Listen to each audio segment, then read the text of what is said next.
और अब बात करते हैं रामपुर की, जहां 45 साल बाद तस्वीर बदली हुई दिखाई दे रही है। दरअसल रामपुर शहर सीट पर 45 साल में पहली बार ऐसा हो रहा है जब चुनावी मैदान में आजम खान या उनके परिवार का कोई सदस्य प्रत्याशी नहीं है।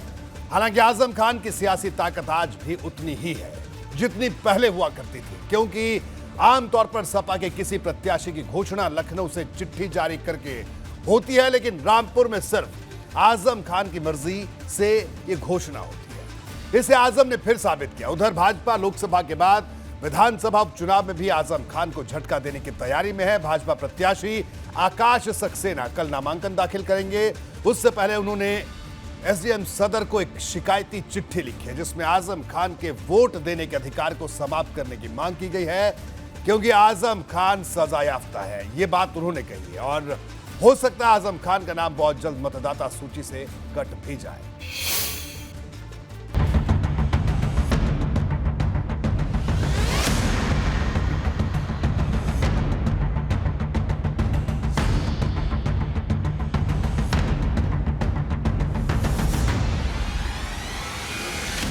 रामपुर का चुनाव समाजवादी पार्टी किस तरह से लड़ेगी, इसका फैसला एक बार फिर आजम खान ने किया है।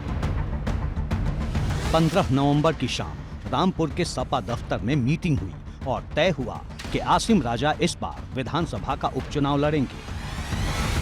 आसिम राजा वही हैं जिन्होंने रामपुर से लोकसभा का उपचुनाव लड़ा था, लेकिन आजम के भरोसे पर खरे नहीं उतर पाए।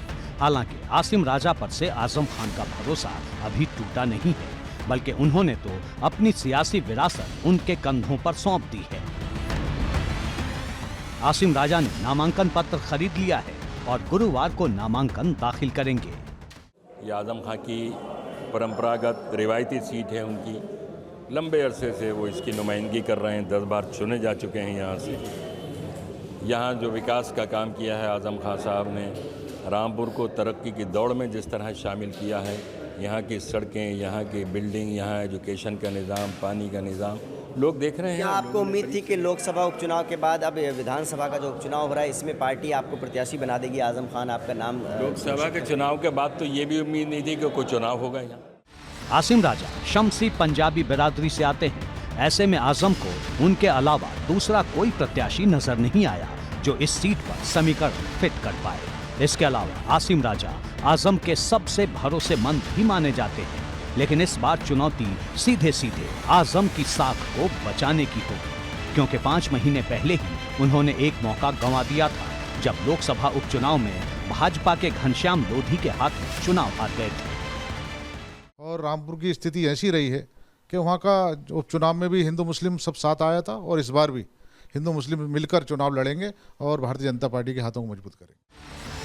पिछली बार घनश्याम लोधी ने आसिम राजा को हराया था और इस बार आकाश सक्सेना वैसी ही तैयारी कर रहे हैं।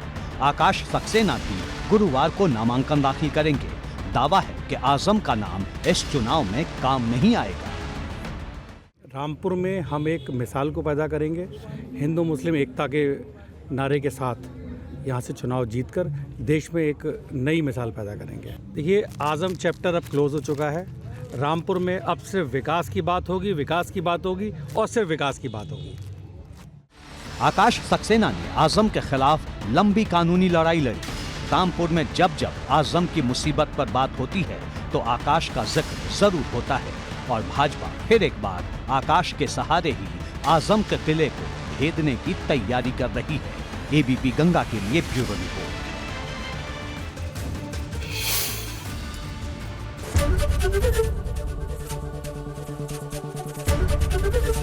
एबीपी गंगा, खबर आपकी, जुबान आपकी।